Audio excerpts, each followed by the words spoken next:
Recording. Welcome, everybody. Today is about relationship marketing, how to communicate in a virtual world.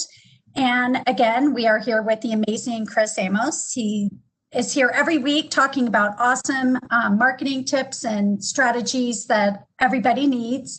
I will be recording this session, so if you do miss something or you want to go back and watch it again, you can subscribe to the City of Surprise Economic Development YouTube channel, and they're all on there.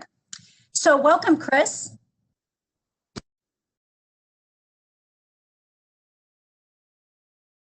Guess it helps if I unmute myself. All right, let's rock and roll. I'm going to go ahead and share my screen in a minute. There we go.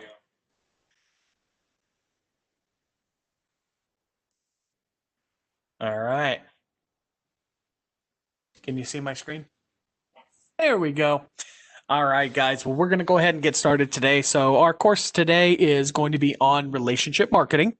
And there's a few things that I want to highlight, or, there's a few core concepts that we're going to talk about today, some of which I don't have slides for. So, those will be opportunities for you guys to take some notes on all the fun stuff. But the big thing that we want to get across is really what is relationship marketing. And the second portion is really how to do it effectively and how you can use technology to really leverage relationship marketing to your advantage. So let's go ahead and dive in today. So how to network in a virtual world. So relationship marketing is really so much more than networking. Networking is really just the foundation really of what we have come to call relationship marketing. But it's one of the most effective strategies that exist out there for marketing. It's a part of every core, or should be a part of, I wouldn't want to say every core marketing strategy, but it definitely has its time and place. So what most business owners don't understand is exactly what it means. It's kind of a vague term. A lot of people just kind of throw, it into the mix and really just don't understand what it means. So we're going to talk about, how to nurture relationships. We're going to talk about, how to get other people promoting your business for you, which we always say just creating your audience or creating loyalty, if you will. And we're going to talk about some of the 5 fundamentals, if you will, about relationship marketing. And then again, like we talked about, or like I mentioned before, we're going to talk about some technology options. So let's go ahead and dive in. So what is relationship marketing as a whole?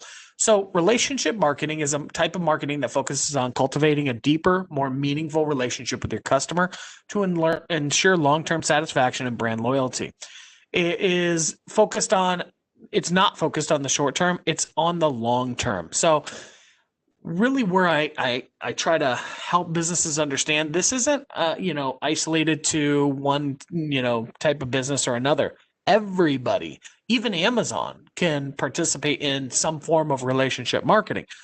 The key concepts to understand is that when you do it the right way, you really build that amazing following, that loyal client base that continues to come back time and time again. And I'll give you some statistics on why that's super important. So digitally speaking, you can connect with anybody. Old friend, you can go to Facebook. There's so many different channels now to, interact and engage with, but that's a connection. That's not necessarily a relationship. I give the example, and my wife asks me all the time, "Hey, who is this person on your Facebook page that just commented?" I don't know. Just somebody I've met over the years, either business owner, whatever the case may be. And we had a connection, but that's exactly what it is. It's just a connection. It's not a relationship. And there's a big difference between the two.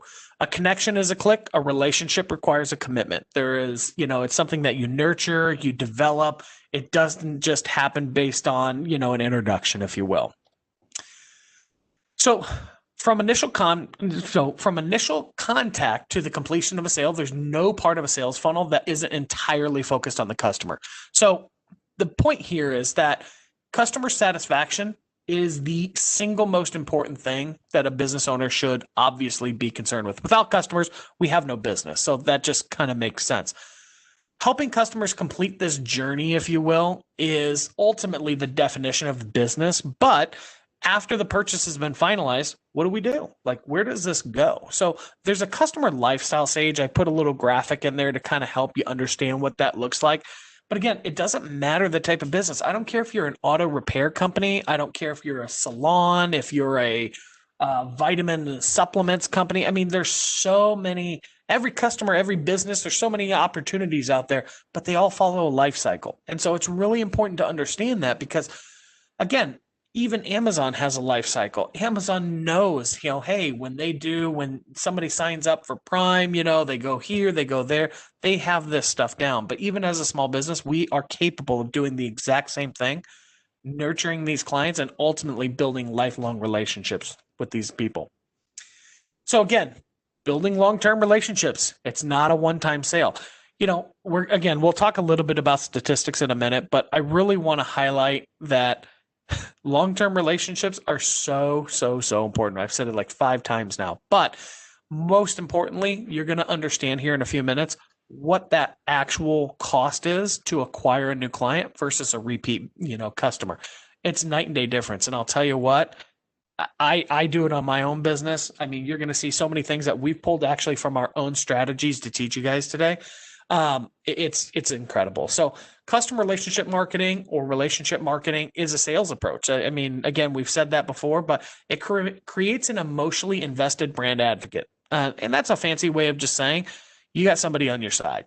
So these long-term relationships result in increased sales, loyal customers, but most importantly, and this is what a lot of people forget, is that that's your referral base. Those are there are potential for new clients to come in.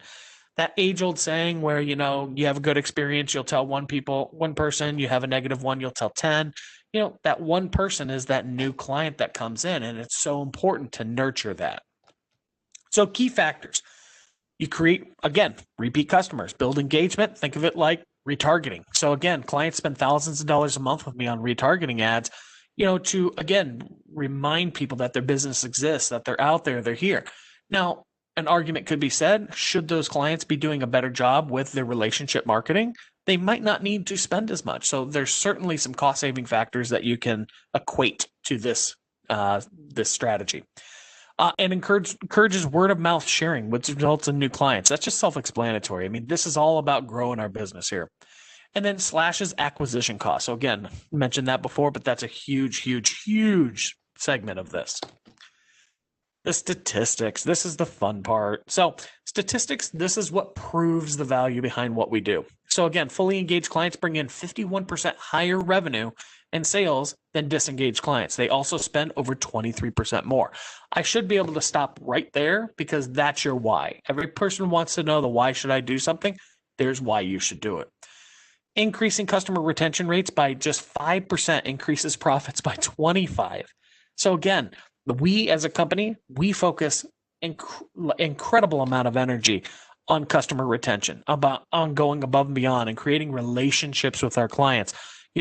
As a marketing agency, I can only speak for my company, but I can tell you acquisition costs, they are really expensive. It is, and we are in a super competitive environment. So when we acquire a customer, we build a relationship with that client because I can't afford to go out there and just go find another one tomorrow. That's not how my industry works. So for us, we make an investment and we encourage every business, again, down to the auto repair shop, down to the restaurant, you name it. When you invest in this type of strategy, and again, not monetarily, this is again time. When you invest in your clients, I'm telling you, you'll see the rewards. Next bullet point. Meanwhile, it is 5 to 25 times more expensive to gain a new customer. We'll talk about that again a little more. 20% of your current customers will account for 80% of your company's future revenue. That is just incredible numbers. So again, if you need the why, I always like putting statistics in there because, again, a lot of people will say, well, I thought about doing it, but, I just really didn't have time. Well, if you see the value and you understand the value, you will make the time. So we're going to segment into a couple of things, and these are just, again, little check boxes to think about. So when we talk about relationship marketing, a lot of people, again, now you have the why, you kind of have a vague understanding of what relationship marketing is, but how do you do it? What's entailed in this? So This is, again, you have to remember, relationship marketing is a very broad concept and it's different for every business. Not every business has the ability to go network, or in this instance, attend a Zoom call for networking. Not every business has the ability to have boots on the ground, meaning, you're going and connecting with your target audience, so on and so forth. So you have to be creative. And so we're going to talk a lot about existing clients, but we're also going to segment into gaining new clients. So for existing clients, anticipating client needs, understanding what a client wants is only part of the equation.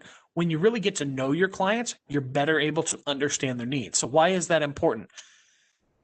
In our business, as an example, we create strategies for clients. So when we're going out and we're saying, okay, well, company XYZ, we recommend you do ABC based on, our understanding of your current situation.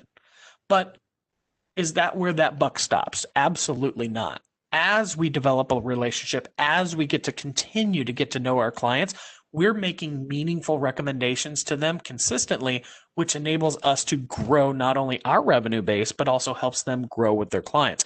So that's why it's really important that when you get to know your clients, you're actually getting to understand their needs. A great example is, we'll use an auto repair shop. You might think, oh, well, your car came in, it broke down, and so we fixed it and you're out the door. Well, what about the, routine maintenance? What about the tires? Creating reminders and establishing that relationship with the client can show its rewards by leaps and bounds. So that's why it's important to invest in this. And again, no matter what the business is, I have another analogy that I use. We have a good friend that they're a bartender, and I'll tell you what, they have such a following. It is insane that people, no matter where they're at, where they're serving, they bring this incredible audience with them. And you think to yourself, well, how is that relationship marketing? Because they create such an incredible experience with their clients that they draw. That's what they do. So again, they built their own market. And they make, goodness, several $100s a night. I couldn't even begin to know. It's obviously very successful for them. So, there's any example that we can give that shows that when you invest in this type of stuff, it makes sense for your business. Moving on here, next one is creating that loyal audience. So again, we're going to go into some of these concepts a little deeper, but for a loyal audience, to ensure that customers are coming back time and time again, you need to do more than just providing them with a good product or a good service one time. Loyalty programs, they fall under relationship marketing as well. Because again, when you create loyalty programs, you give a reason for a client to choose you again and again and again. You're rewarding or thanking them time and time again for their business. Great examples of that are things like, Fry's fuel points. You shop at Fry's, you get your groceries. Everybody, you need groceries. And so Fry's rewards you with gas points, which then in turn get you to go to their gas station and do more business with them. So, that's just kind of a small example. Punch cards, any number of things. There's so many options out there. Those loyalty programs are really what keep a business top of mind to clients, and they keep clients coming back to you time and time again. But that by itself is not enough to call relationship marketing. You got to go deeper than that. Another form of relationship marketing is creating a story-driven audience. As a small business, so we're going to speak specifically to small businesses here. This doesn't necessarily, it applies to all businesses, but we're going to focus on small business today. So story-driven advertising. I tell this to every single client. So when you want to distinguish yourself from your competition, you have to tell a story. And that story makes that initial connection with your target audience. So today, the average client, they're much more informed. They're less willing to trust traditional advertising, which means that, they see an advertisement in the newspaper or in a periodical or a billboard or a bus stop or whatever the case is. Most people now, because you're so inundated with advertising, you tend to glance over it. So modern advertising focuses less on telling customers what to do and more on getting customers to get emotionally invested. I use the concept, and for our clients, you'll hear me say a lot, humanizing the brand. That's a big part of, again, relationship marketing. That's essentially what we're doing there. By humanizing the brand, by making a connection with something that somebody might be able to make an emotional investment in, that's, again, creating that experience, if you will, with a client. That's, again, just one step. But when you start putting these things together, they really work to create that loyalty, if you will. But again, making that emotional connection can be as simple as, telling a story. Why did you get in business today? Why did you decide to sell this particular product? What makes you the expert on this product?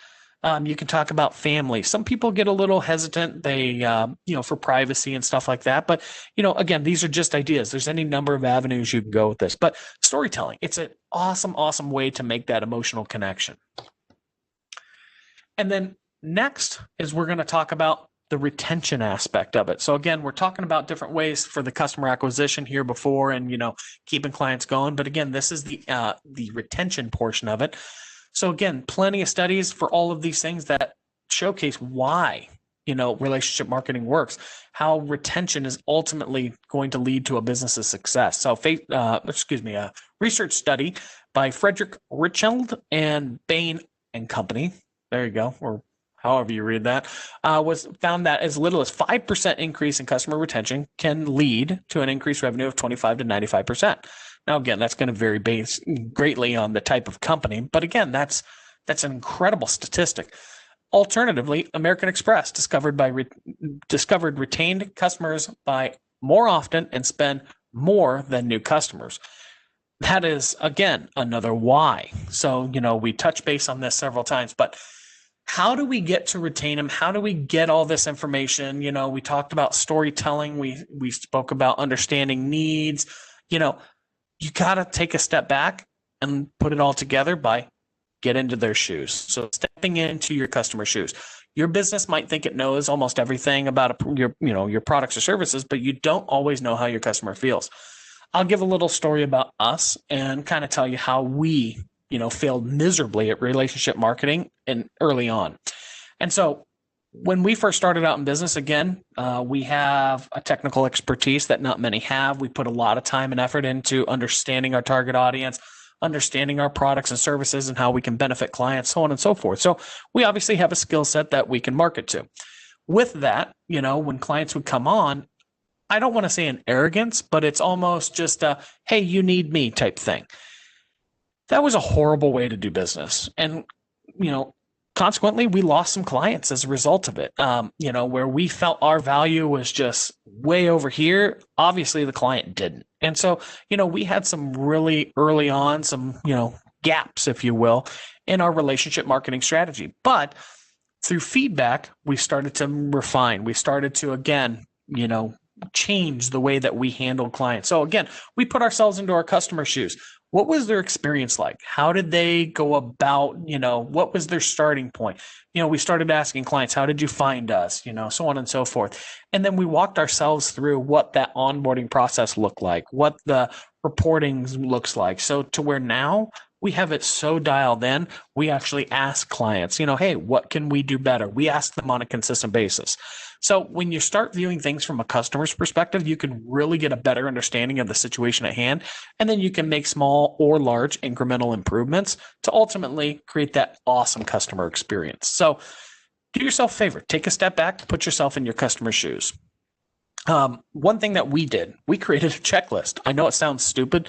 I know it sounds silly that, how would a company like ours, why would we create a checklist? Believe it or not, it is probably one of the most valuable things that we did. And the reason being is employees, it's really hard for you to articulate a vision as an owner or as a manager and really create the buy-in every single time.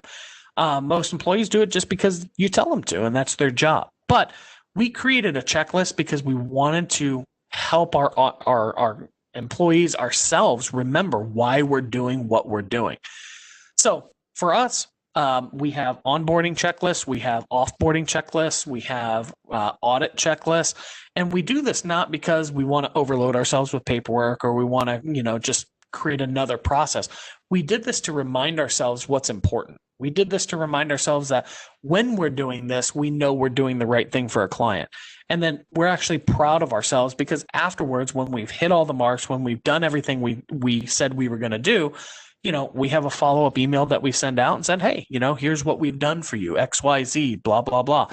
And it has gotten such an incredible response from clients that we started expanding that to other processes, so on and so forth, and to where the point now is clients, they love the extra communication that they get. So again, a checklist, as simple as it is, can go a long, long way.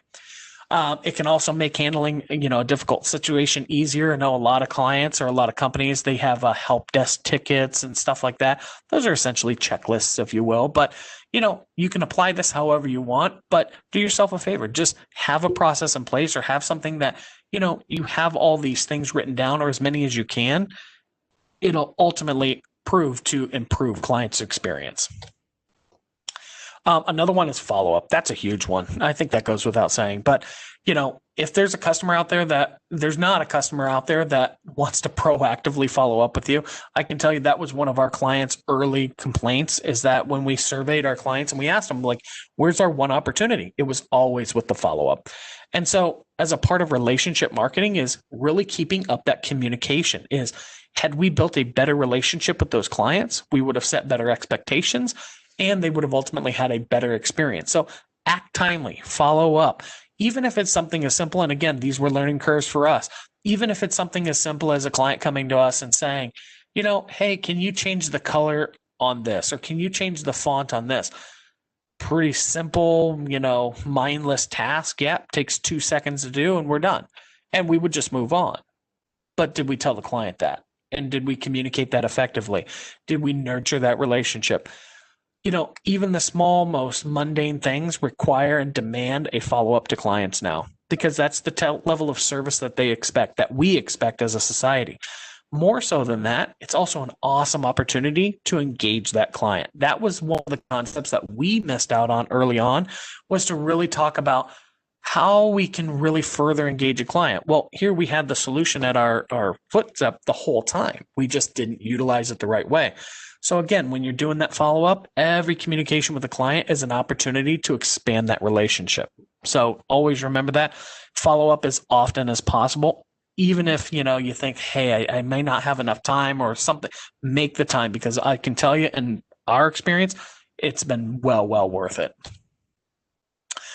Personalization, another great concept that falls under relationship marketing. You got to personalize things. That's what people want. Great example. I mean, we can go on statistics all day, but when you look at sales emails, those are, I can tell you, we get 1,000 of them a day. So when we look at these sales emails, I always critique them. I always look for opportunity. Hey, I really like how they said this. I want to try to apply something like that to my business. But that personalization, that's the first thing I look at. Do they even address me by name? And 95% of the time, I don't know that that's accurate, but roughly, a large portion, let's just say, of the time, they're not. My favorites, High No Boundaries Marketing Group. Wow. Okay. You got my company down. That's good. But again, you're sending it to me. My name is in my email. Like, I don't know. I can bash all day on that stuff. But the fact is, the more personalized you can get things, the better off you're going to be. I know a lot of businesses are still out there using Excel worksheets and, regular emails to send out communications. We're going to get into a conversation in a minute on technology, and that's going to be a huge eye opener for you on, how to automate things and how to really nurture a client relationship through technology. But here are these are just some examples of relationship marketing and how to personalize an experience. So birthday or holiday greetings. So our initiative for 2021, and again, this was a learning curve for us. I never even thought about getting a client's birthday. Don't know why they would give it to me. Didn't care. Didn't think twice about it. But really, I can tell you from clients that I get birthday cards from, I look at that and I'm like, oh my goodness, how did Bob Smith remember my birthday? Something so super simple, costs virtually nothing to do. I mean, it's a no-brainer. Holiday greeting cards. We send out holiday greeting cards for several holidays, Thanksgiving, Christmas. You can do whatever you want. But again, people love that little check-in, that little, hey, you're thinking about them. Listening to a customer's request and implementing change. Again, we've done a lot of soul searching in our business over the years. And, so for us, when a client gives us feedback, I make it a point to respond to that. I make it a point to address that individually and not necessarily to clients as a whole, but to really let them know, hey, we heard what you said, and here's our changes that we implemented as a result of that. We've lost a couple of really good client relationships recently that were referrals. So, we actually did a real hard, okay, what's going on assessment of this, and, followed up with the referral and everything. And hey, where did we go wrong? What did you hear? So on and so forth. And not so much for a, he said, she said type thing. It was genuinely to understand, hey, where did we go wrong? What could we have done better? How can we fix this for the future? Because I'll tell you, there's nothing worse to me, especially, is losing a client. It's just a slap in my face. And I tell you, I take it personal. So, that's an important one, is follow up with your customer request and implementing changes. Allow customers to create profiles. Nowadays, everything's going e-commerce. So, with networking and all that stuff, a lot of clients are jumping online. So allowing clients to create a customer profile can help in a couple of different ways. So first and foremost, you can implement your loyalty or referral programs through those. More so, it can allow clients to assess or address communication requests, so how often they want to hear from you, stuff like that. It can allow you opportunities to engage on different profiles like social media and stuff like that. So there's a lot of advantages. If you are developing a website or you have a website currently, it would behoove you to enable a back-end system that allows clients to create profiles, and again, allows them to maybe tell you, hey, I want to hear more about this or that. Again, great example, Chewy, they do a great job of that. Amazon, a lot of the big boys out there, take an example from them. They all do that. I can tell you, I'm not a big fan of email marketing for me personally. I know for clients, it's certainly a recommendation. It works really, really well. But with that said, I cannot tell you, I love the businesses that allow me to say how often I want to hear from you, because chances are, versus unsubscribing completely, I'll say, okay, I want to hear from you once a month. And that's usually my tolerance level. If I hear from you once a month, I'm good with it. If I got you every other day, I think it was like Office Max or something like that, it was insane. Like, I was getting emails like every other day. It was just crazy. And so, again, logged in, found out, oh, I can adjust that. So a lot of benefits to doing that. Multi-channel marketing. That's another great example of creating profiles. You can get email, social, lots of stuff there. So consider multi-channel marketing, personalized communications.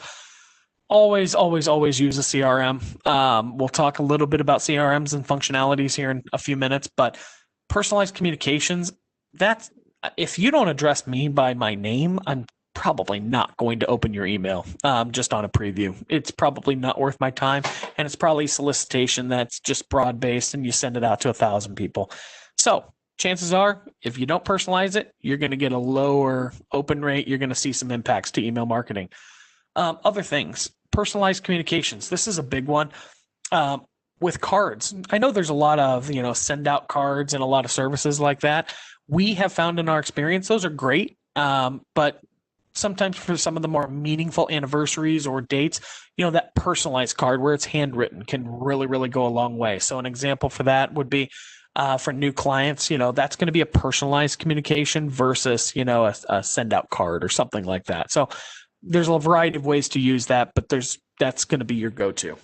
And then again, make customer actions as easy as possible. I say this all the time. You have to make it easy to do business with you. Countless examples I can give of websites that, there's 50 layers of forms and questions. I had one the other day where it was literally type in your name and information, next screen, answer these questions, next screen, answer these questions, next screen. I think we went 7 screens, and I finally said, screw it. I'm going to just pick up the phone and call. Then through the phone call, it was 7 layers of a VRU. It was a horrible customer experience. So really think about that. Put yourselves in your customer's shoes. A VRU, website, whatever it is, you really need that many steps? Do you really need to make it that difficult for a client to get a hold of you?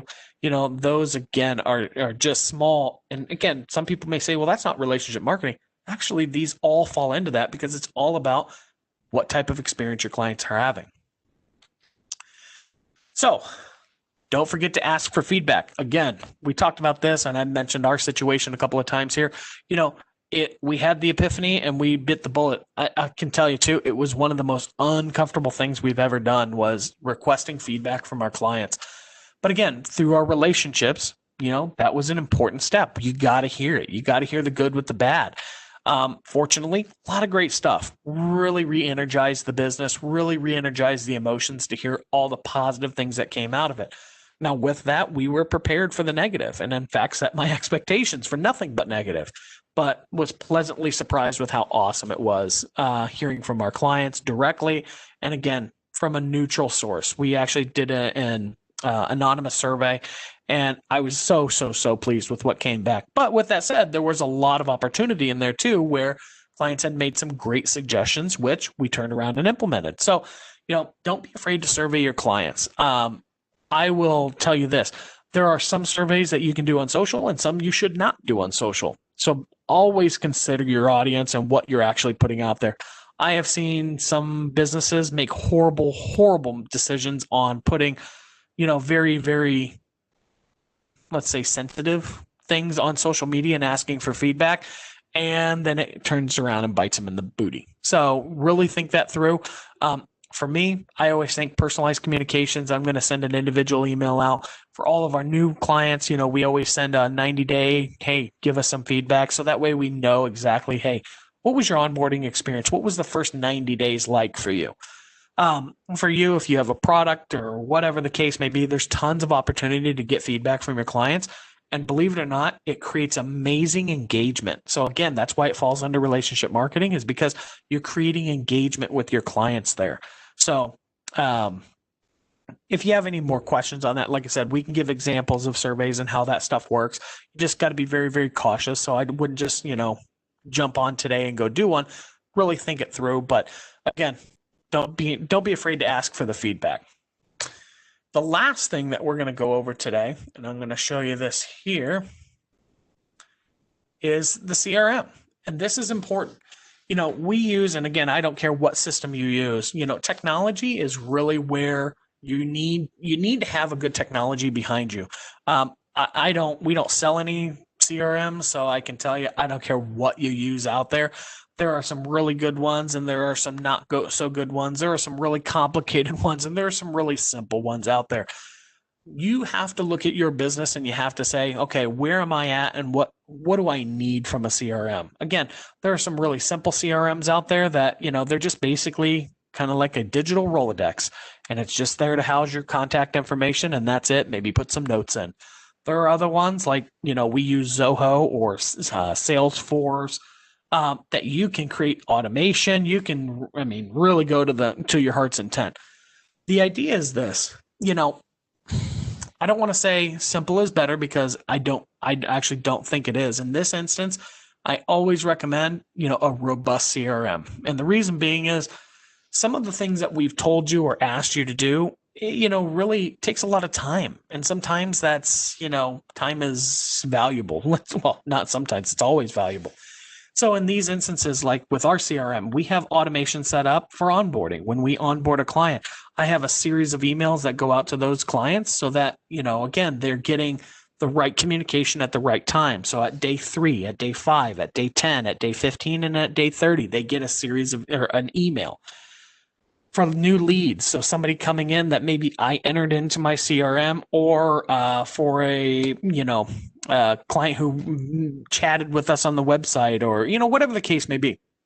Those are examples. They get a series of emails then. And again, not to be intrusive. We're not trying to overwhelm or spam anybody. Our new leads will get a series of, again, 3 to 4 emails, depending on what channel they came in on. And again, it automates processes to make sure that we have those touch points and that we're communicating effectively, because, when you try to do things at scale, there has to be something that gives. So a CRM is a tremendous resource for you. The key is with any CRM is consistency with your data. And so the reason why I mentioned this in a relationship marketing class is this. When you're sending out an email, we send everything out through our CRM. So again, you can see anything, we have leads. You can see everything that's in here. The key is to make sure that, again, everything lines up the way that it needs to. So for us, you need to you need to pull out your important data points. For us is a company name, contact name, phone number, email, and address, and website.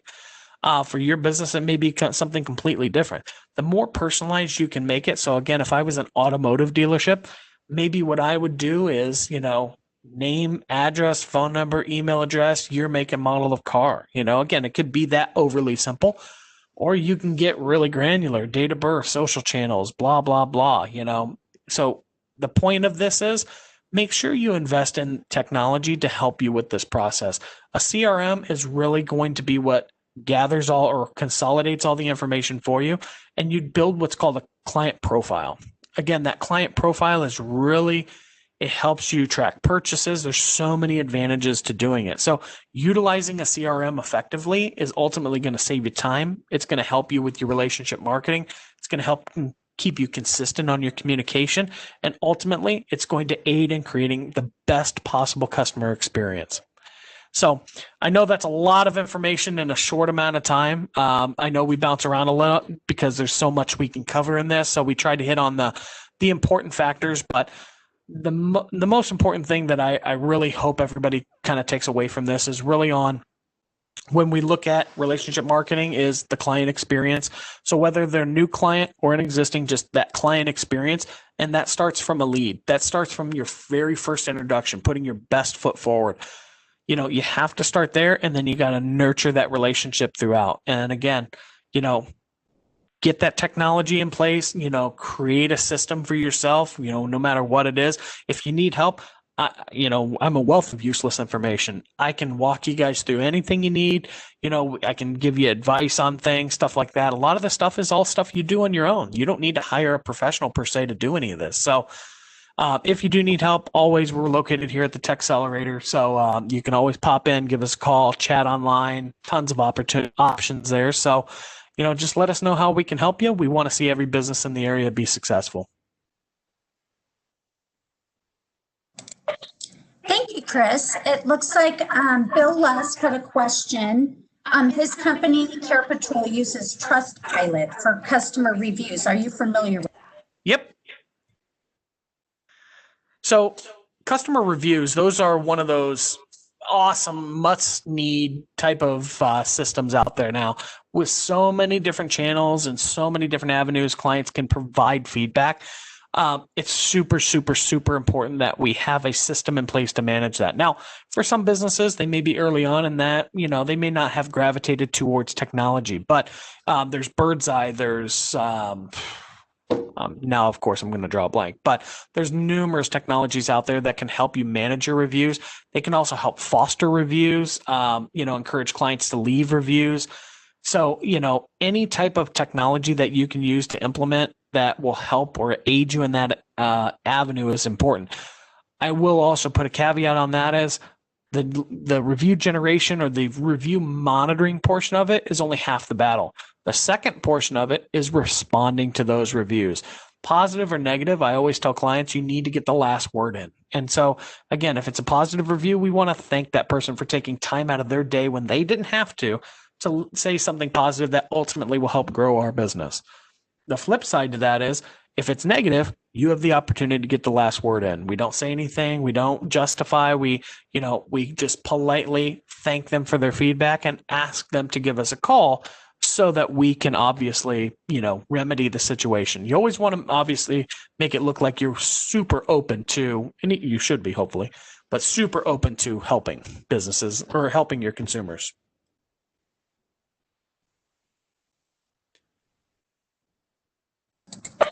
Well, thank you. Does anyone else have any questions? We'll give it a second here. Well, I know that Chris's presentations are always amazing, and I'm actually here in his office today, so it's kind of fun. But thank you, Chris, and we will see you all here next Thursday, same time, same place, for some more great marketing education. Thank you, Chris. Thanks, Zoe.